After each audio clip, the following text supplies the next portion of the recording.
Bapak Ibu, teman-teman, video ini adalah video yang kita sengaja rekam untuk memberikan apresiasi kepada para pengirim audio story yang sudah berhasil membuat audio story dengan baik. Kita dapat berapa jumlahnya, Pak? Jumlahnya Banyak, ya? ada banyak, jadi puluhan. Lalu awalnya kita ingin memilih 3, tetapi ini yang bagus-bagus. Jadi ada yang bagus berjumlah berapa, Bin? 10. Oh, 10. Jadi Dibagi dalam 2 kategori. kita akan memilih 10 dan sudah memilih 10. Kita bagi dalam 2 kategori. Ada kategori food, makanan, dan kategori kids story. Jadi food kita ada 5, dan yang kids kita memilih 5. Begitu kira-kira. Oke, dan di video ini kita akan kupas tuntas satu-satu kekuatan dari masing-masing cerita ini. Ready, Pak? Yup, mulai Oke. dari saya. Kita mulai dari Kalimantan. Ya, jadi Kalimantan ada Barabai. Barabai itu saya pernah lewat juga sih di Barabai waktu perjalanan ke Tanjung, ya. Apam Barabai sudah pernah lewat, belum pernah mencoba apamnya. Yang dicoba makanan yang lain. Ibu Isma, jadi sudah bagus sekali untuk ceritanya, inspiratif, suaranya bagus, suaranya jelas, lalu mudah dimengerti, gambar makanannya sangat jelas, dan pemilihan besar kecilnya makanan yang disampaikan proporsional dalam slide-nya. Lalu dikasih bumbu, ini menarik, bumbunya avatarnya bagus banget, great. Lalu cangkingnya bagus untuk diikuti, itu jadi sangat menarik. Itu Vin untuk apem Barabai. Oke, terima kasih Pak. Sekarang giliran saya kasih komentar buat Pak Yudi Limanto, another audio storyteller, jauh-jauh dari Denpasar. Sebetulnya saya curiga nih, asalnya dari Denpasar, tapi yang dikenalkan makanan dari Jawa Timur. Pas saya dengarkan dan lihat audio story-nya, saya suka dengan komposisi antara font yang dipilih gitu ya, hurufnya, warna, dan komposisi fotonya juga. Mungkin ini fotonya saya tidak tahu apakah koleksi pribadi atau ngambil dari Google. Looks great, warnanya cerah, colorful, tapi mungkin kalau ini diambil dari Google perlu ada kreditnya gitu ya, ada resources-nya. Khawatir jangan-jangan fotonya copyrighted gitu loh, supaya lebih enak, karena ini untuk tujuan edukasi. Another thing, cara menyampaikannya yang bahasa Inggrisnya sangat clear, intonasinya juga pace-nya enak didengar. Kalau didengar sama anak-anak tidak terlalu cepat gitu, pace-nya natural tapi tidak membingungkan. Layout-nya juga bagus, jadi in general this is one pack of great story yang pasti akan menarik untuk didengar oleh para siswa, dan mungkin nanti juga bisa menginspirasi ketika Pak Yudi ini mengajarkan atau meminta siswanya bikin proyek seperti ini. Gitu. Next, Pak. Ya, jadi untuk Ibu Isma dan Pak Yudi, congrats. Nanti bisa menularkan ke teman-teman yang lain. Berbagi cerita bisa lewat sosmed, bisa sedikit narsis di Facebook, dan seterusnya ya. Mohon ditularkan ke teman-teman yang lain. Next, kita sekarang ke Madura. Kalau kita lihat Madura, tentunya sate biasanya, sate. Ya. Nah ini tidak, jadi Ibu Eva ini mengenalkan makanan tradisional dari Madura. Nah, kombinasi dari warnanya bagus, kontras antara putih latar belakang dan warna-warna yang ditonjolkan, keren, very good combination, simple, tapi eye-catching. Tidak mudah untuk memutuskan tentunya. Jadi mungkin bagi teman-teman yang lain, Nanti perlu dipikirkan ya untuk komposisi warna dan segala macam. Contohnya Ibu Eva ini keren untuk warnanya, komposisi warnanya ya. Rekamannya sangat jelas, very clear English. Jadi setiap slide they have a good content and good explanation. Antara gambar dan explanation about the picture itu jelas banget. Mudah dipahami untuk level anak-anak. Intonasinya menarik. Tidak seperti membaca begitu ya, jadi keren. Saran saya perlu ditularkan lagi ke teman-teman yang lain, teman-teman guru yang lain. Siapa tahu nanti kalau sudah mencoba menjadi ketagihan. Ngapain kita harus susah-susah download dan mencari-cari di YouTube? Kalau membuat sendiri jauh lebih keren dan siswanya akan lebih apresiatif terhadap apa yang disajikan. Jadi kita bisa belajar dari Bu Eva, terutama combination of colors. Silahkan nanti ditengok oleh teman-teman yang lain. Gitu ya. Nah, setelah dari Madura, kemana kita? Kita ke ini Donorejo itu saya nggak tahu Jawa Tengah atau Jawa Timur. Jawa Timur. Jawa Timur ya? Jawa Oke. Timur. Sego Berkat Godong Jati. Ini nggak tahu kenapa Bu Iswanti dipilih. Jangan-jangan ada unsur KKN. Nyindir saya ini. Godong Jati nyindir saya ini. Oh ya, manggil-manggil Jati gitu. Padahal Pak Jati nggak gondrong maksudnya ya. Oke, terima kasih Bu Iswanti untuk semangatnya dan kerja kerasnya mengerjakan video ini, audio ini. By the way, ini urutannya bukan berdasarkan ranking ya. Kita tidak meranking. Pokoknya ini the best 5. Tidak ada yang the first, second, third. Semuanya you are the best. Yang saya suka, yang menarik dari audio story ini tentunya satu ada animasi-animasinya tapi simpel gitu ya, sederhana, tidak berlebihan, enak dilihat, warnanya juga kombinasi warnanya bagus antara gambar makanan, huruf yang dipilih, warna yang backgroundnya gelap, depannya terang gitu ya, jadi enak dilihat secara keseluruhan. Dan voice-nya juga bagus, clear, slow pace gitu. Jadi tidak cepat-cepat, tidak harus terdengar seperti native like kayak British atau American, Indonesian accent, but clear. Apalagi ya? Oh ya, satu lagi yang menarik Pak dari audio story ini tidak hanya membahas tentang makanannya, tapi juga membahas tentang local wisdom di balik makanan ini, gitu ya. Cerita-cerita di balik makanan ini. Tentunya ini bisa menjadi sumber belajar untuk siswa, tapi juga bisa menjadi inspirasi buat siswa bahwa gurunya aja bisa bikin audio story sekeren ini. Mereka tentunya bisa bikin juga. Lanjut Pak, dari Jawa pindah ke Sulawesi, ke atas. Ya, pindah ke Sulawesi. Nah, ini unik. Ya, terima kasih untuk Ibu Ramiana. Idenya bagus. Saya suka sekali karena ini unique food.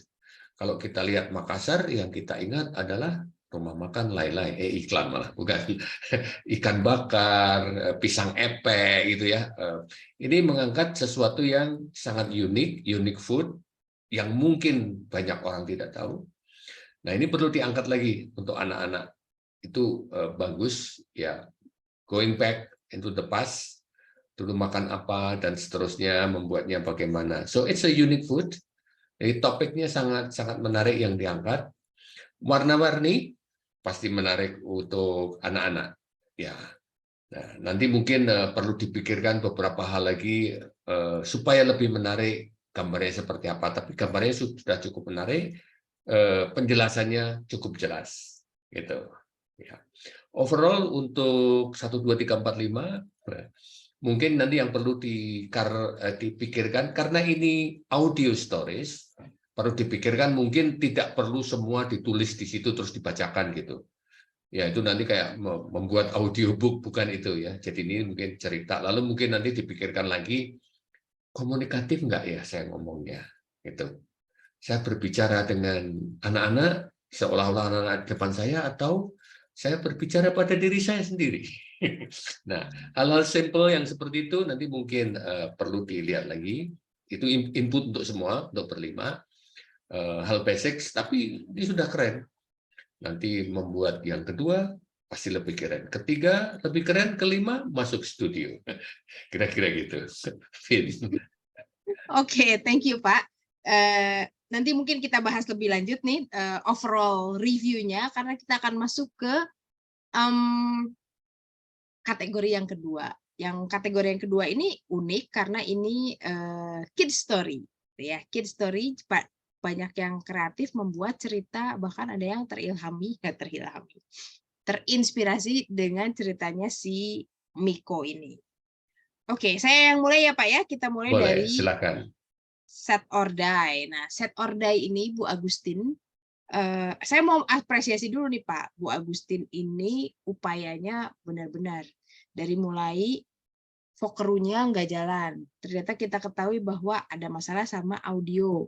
Jadi Bu Agustin ini ngerekam dari handphone, dipindahkan ke laptop, itu pun ada sedikit masalah dengan linknya, tapi akhirnya berhasil bikin video yang keren seperti ini. Audio story ya, yang keren seperti ini. Jadi dari kesulitan-kesulitan itu, kalau saya sih ngelihatnya, kita jadi bisa berempati nanti sama siswa kita ketika mereka dapat kesulitan.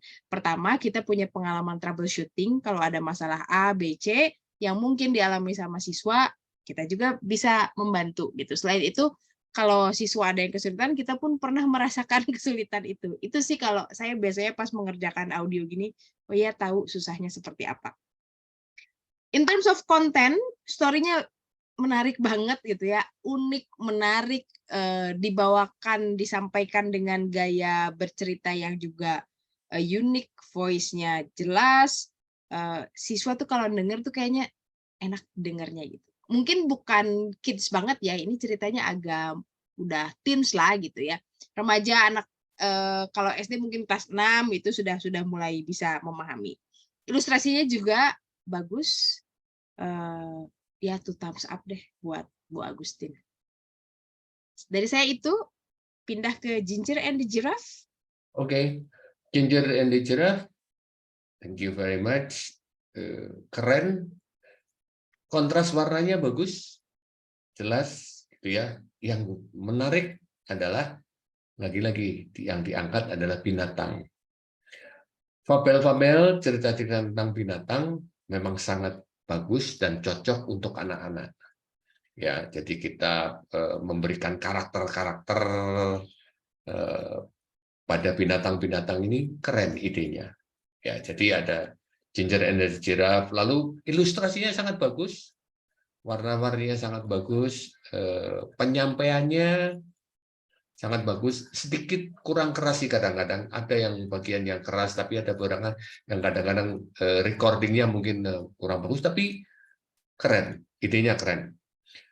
Story-nya banyak value yang bisa diambil dari cerita ini, gitu ya. Jadi cerita binatang mungkin nanti ini ibu atau bapak ya, Christian Siantar. Bapak. Ya, Pak Christian mungkin nanti yang kedua bisa lebih keren, tetap tentang karakter dan binatang, karakternya sangat kental di situ, bisa sangat keren untuk membuatnya. Ya, nanti kalau kita sudah workshop lagi, bagaimana melibatkan anak-anak, nanti kita bahas juga di sana ya. Jadi untuk suara si elephant, suara si giraffe, suara si ginger seperti apa, itu bisa diperankan oleh anak-anak. Ya, nanti cara gabung-gabungannya dan segala macam urusan teknik nanti bisa kita belajar bersama. Tapi idenya keren. Back to you, Pin. Bertemu dengan Ibu Miko. Dahlia. Ibunya Dahlia Miko. dulu. Ibunya Miko. Mama Miko. Ini juga kemarin pas mengirimkannya kayaknya at the very last minute atau malam banget gitu atau paginya ya.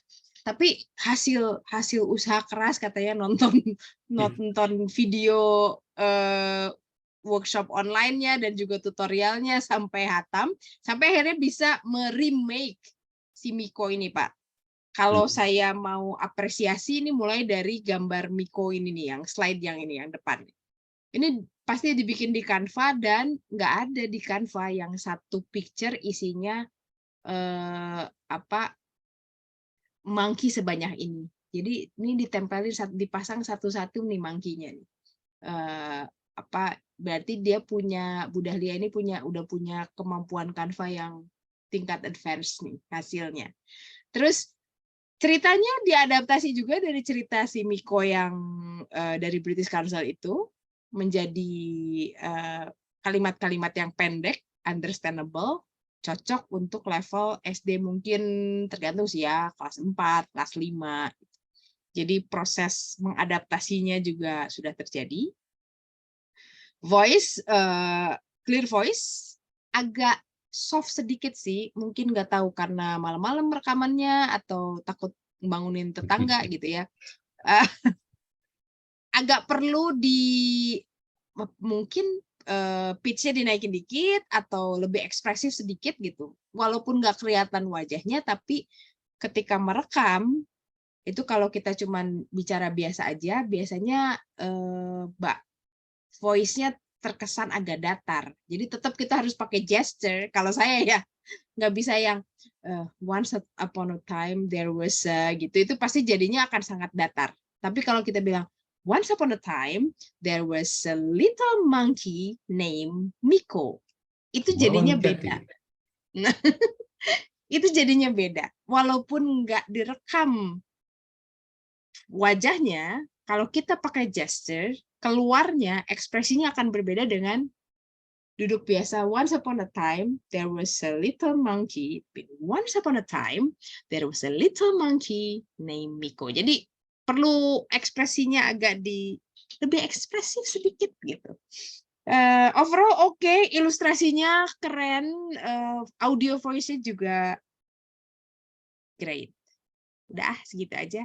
Pindah Ya, ke Didi. Ibu Dila. Ya, jadi ini Didi, adik saya pergi ke traditional market, itu judulnya ya. Ini keren. Kerennya apa? Ilustrasinya itu semua menggunakan software yang barusan kita ajarkan. Nggak nyari-nyari di sana dan seterusnya. Jadi itu perlu dicoba. Seberapa keren sih artificial intelligence yang bisa untuk membuat gambar ini? Handcraft-nya seberapa keren. Dan ini ternyata keren. Untuk satu cerita, Didi went to a traditional market. Ya, jadi dilihat gambarnya di situ, kita bisa membayangkan. Jadi ini kan Ibu Dila membayangkan dulu, setelah membayangkan memilih kata-katanya, setelah memilih kata-katanya, memilih prompt-nya, gitu kan, dengan pasti menggunakan banyak adjektif di situ, gitu ya, kata benda dengan adjektif, lalu gambarnya jadi. Ya, jadi itu keren. Dengan begitu, lalu waktu menceritakan, karena gambarnya sudah di-create dengan imajinasi Budila waktu menceritakan menjadi great stories. Jadi 2 kali otaknya sudah berpikir untuk membuat setting scene-nya. Begitu scene-nya jadi, ceritanya sudah dirancang lalu dibacakan ya, atau disuarakan, vocalize, itu hasilnya keren banget. Jadi Bu Dewi keren karena 2, imajinasinya dari Ibu Dila, Dila Dewi. Dewi saya, Pak. Kalau Itu Dewi. ada Dila Kresyanti Dewi. Ya, aku Baiklah. baca, ya kan? Jadi bercerita dalam 2 mood sebetulnya. Mood pertama, setting up the setting. Ya, settingnya aku pengennya seperti ini, pasti terus dibikin, terus gambarnya jadi. Setelah gambarnya jadi, baru telling the story about the situation. Jadi 2 kali. Kalau kita nyari-nyari dulu, gambarnya taruh di situ, terus ceritanya akan berbeda. Jadi mungkin perlu dicoba, silahkan menggunakan Handcraft ini untuk membuat ilustrasi ya dalam setting ceritanya, lalu membuat ceritanya. Rasanya pasti beda. Kalau nggak percaya, tanya Budila. Ya, keren, Ibu. Mari kita sekarang pergi ke Samarinda. Samarinda. Kalau nggak percaya, tanya Bu Dini juga. Karena Bu Dini ini juga membuat cerita dengan cara yang mirip sama dengan Ibu Dila. Bu Dini ini ceritanya berbahasa Indonesia, tapi dia menggunakan Gencraft untuk generating the picture. Sejauh yang saya tahu dan coba, Gencraft itu nggak bisa dikasih prompt bahasa Indonesia kan. Jadi ketika dalam proses mencari atau mengenerate gambar, pasti Bu Dini ini pakai bahasa Inggris juga untuk mengenerate gambarnya. Ceritanya simple, cerita anak-anak dengan bahasa yang sangat sederhana. Kalaupun ini dijadikan bahasa Inggrisnya pun bisa sangat sederhana. Gambar di setiap halamannya juga atraktif sesuai dengan cerita yang ada. Voice-nya clear. Dan apresiasi lainnya adalah Bu Dini ini satu-satunya teacher educator, satu-satunya dosen yang mau ikutan bareng-bareng sama Bapak Ibu guru di sini untuk membuat audio story. Jadi ini menunjukkan bahwa yes, you are a teacher educator, tapi you can also be a creator, a content creator. Bisa jadi contoh yang sangat menginspirasi buat nanti mahasiswanya calon guru. Dosennya aja bisa bikin, masa mahasiswanya nggak bisa bikin. So, good job.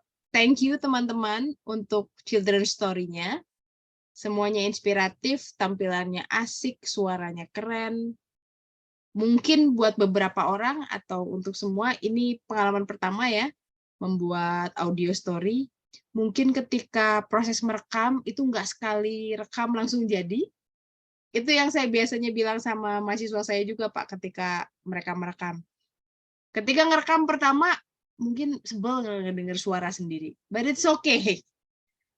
Mungkin mereka merekam 5 kali, 10 kali. Kita tahu, karena kita pun pernah merasakan melakukan itu. Jadi, salah satu fungsi dari guru atau educator membuat konten-konten seperti ini adalah kita punya empati ketika meminta siswa kita membuat project.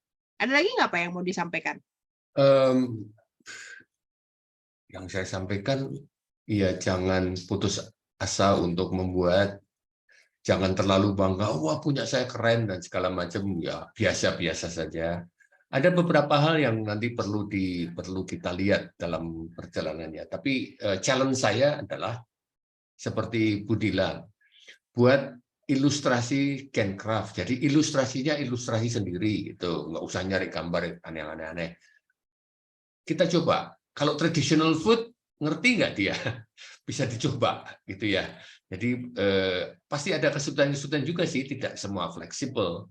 Ya, kalau traditional food kayaknya lebih gampang cari di Google atau motret sendiri dan seterusnya. Tapi kita coba membangun imajinasi anak-anak dengan Gencraft ini kayaknya bisa menjadi keren kalau nanti bisa menjadi cerita. Lalu Bapak Ibu yang menceritakan, yang membuat rekamannya dan segala macam. Rekamannya seperti Vin bilang perlu berlatih. Saya dulu waktu pertama kali punya video lecture atau video presentation yang rekam teman-teman, waduh, rasanya pingin ngumpet di bawah meja. Gitu ya. Tapi kalau sudah terbiasa, ya lalu menjadi terbiasa untuk membuat narasi. Gitu. Itu aja sih, Vin. Oke. Sebelum nutup, saya cuma mau bilang bahwa ketika kita membuat proyek seperti ini, mungkin teman-teman sering dengar tentang, sekarang di kurikulum bahas tentang multimodality gitu ya. Ya ini salah satu produk yang multimodal. Yes. Multimodal tidak cuma dari bahasa, rekaman suara, tapi juga dari cara memilih gambar, cara memilih huruf, warna, dan lain-lain, itu sudah masuk ke multimodality. Makanya ketika kita memberi feedback nih, mungkin teman-teman perhatikan, kita nggak cuma bahas language-nya ya Pak ya, Ya. tapi juga kita bahas warnanya, layout-nya, suaranya, clarity of the voice, tata letak dan lain-lain begitu. Jadi ini juga bisa menjadi apa ya, model buat Bapak Ibu ketika memberikan feedback kepada proyek siswanya. Kita bisa kasih feedback yang tidak cuma ke bahasa tapi lebih komprehensif. Begitu, cukup sekian Bapak. Cukup sekian. Sekian dulu, terima kasih. And kita akan lanjutkan dengan challenge-challenge yang akan datang. Ya. Terima kasih. Terima Bye-bye. kasih. Bye.